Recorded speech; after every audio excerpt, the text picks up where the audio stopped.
दोस्तों, क्या हम सब झिंगुर हैं या झिंगुर की तरह बिहेव करने लग गए हैं? आप सभी सोच रहे होंगे कि मैं आखिर ऐसा क्यों बोल रहा हूँ। कुछ साइंटिस्ट ने एक एक्सपेरिमेंट किया। उन्होंने एक झिंगुर को लिया और झिंगुर के ऊपर इस ग्लास को उन्होंने रख दिया। अब झिंगुर का जो नेचर होता है वो फुदकने का, उछलने का, कूदने का। हुआ क्या कि झिंगुर जब भी कूदता तो ग्लास उसके सर पे टकराता और वो फिर नीचे आ जाता और बार बार फुदकता, कूदता, फिर उसके सर में चोट लगती और नीचे आ जाता। दोस्तों, ये सिलसिला चलता रहा। वो कूदता, सर में चोट लगती और फिर नीचे आ जाता। उसको ये लगने लगा कि कूदने से या फुदकने से सर में चोट लगती है और ये सिलसिला चलता रहा, चलता रहा। कुछ समय के बाद जब देखा कि वो झींगुर थक हार के उस चोट लगने के डर से वो एक कोने में, ग्लास के कोने में जाकर बैठ गया। क्यों? क्योंकि उसने मान लिया था कि कूदने से या उछलने से या कोशिश करने से उसके सर में चोट लगती है। अब हुआ ये कि जब उसने मान लिया तो उसके दिमाग के अंदर ये पास्ट प्रोग्रामिंग हो गई। एक तरह से उसने ये मान लिया था और ये चीज़ उसके दिमाग में घर कर गई थी कि कूदने से चोट लगती है, और उसने कोशिश करना ही छोड़ दिया और वो थक हार के वहाँ बैठ गया। अब कुछ देर बाद उन जो साइंटिस्ट थे उन्होंने क्या किया कि उस ग्लास को उसके ऊपर से उठा लिया, मतलब उस ग्लास को हटा लिया। अब उसके सर पे कोई ग्लास नहीं है और ना ही कोई चोट लगने का डर है। लेकिन आश्चर्य की बात यह है, उन वैज्ञानिकों ने, उन साइंटिस्ट ने क्या देखा कि उस झींगुर ने फुदकना ही छोड़ दिया, कूदना ही छोड़ दिया। और उन्होंने जो इसका जो निष्कर्ष निकाला, उनको ये समझ में आया, क्योंकि वो बार बार कूद रहा था जब उसके सर पे ग्लास था और चोट लगने के डर से उसने जब बार बार ये सिलसिला चलता रहा तो उसके दिमाग में ये प्रोग्रामिंग होने के कारण उसका व्यवहार बदल गया, उसका स्वभाव बदल गया और उसका जो मूल स्वभाव था कूदने का, फुदकने का, वो पूरा का पूरा बदल चुका था। अब उसने कोशिश करना छोड़ ही दिया था। दोस्तों, इंसान के साथ भी शायद यही होता है, मेरे साथ भी यही होता है, आप सबके साथ भी यही होता है।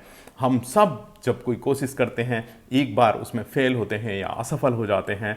बार बार जब हम कोशिश करते हैं, असफल होते हैं। शायद बचपन में हमारे साथ ये होता था, हम गिरते थे फिर चलते थे, गिरते थे फिर चलते थे।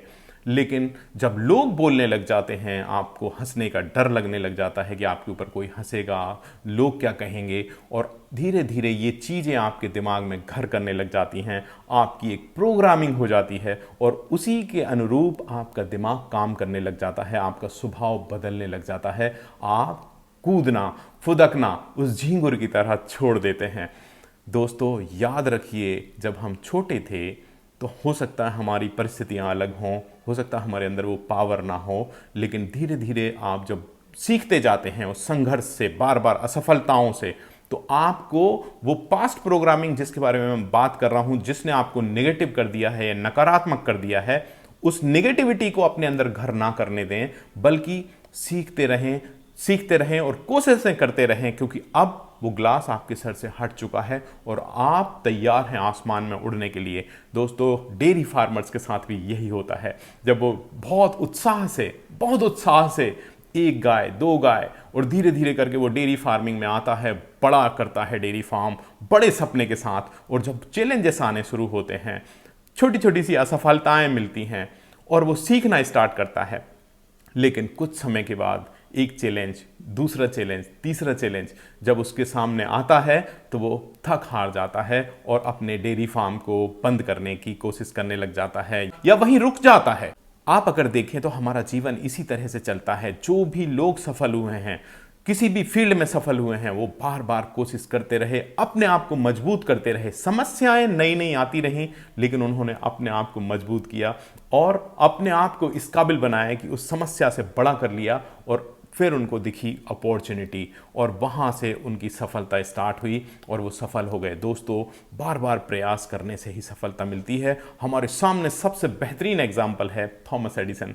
उसने 10,000 बार असफल प्रयोग किए और 10,000 बार जब असफल प्रयोग किए उसके बाद उसको सफलता प्राप्त हुई और उसने बल्ब की खोज की। दोस्तों, हमारे सामने ऐसे ढेरों एग्जाम्पल हैं जिन्होंने कठिन से कठिन परिस्थितियों में अपने आप को प्रूव किया है। मुझे पता है मेरा डेयरी फार्मर बहुत ज़्यादा मेहनती है, बहुत कठिन समय उन्होंने देखा है और वो कभी हार नहीं मानता।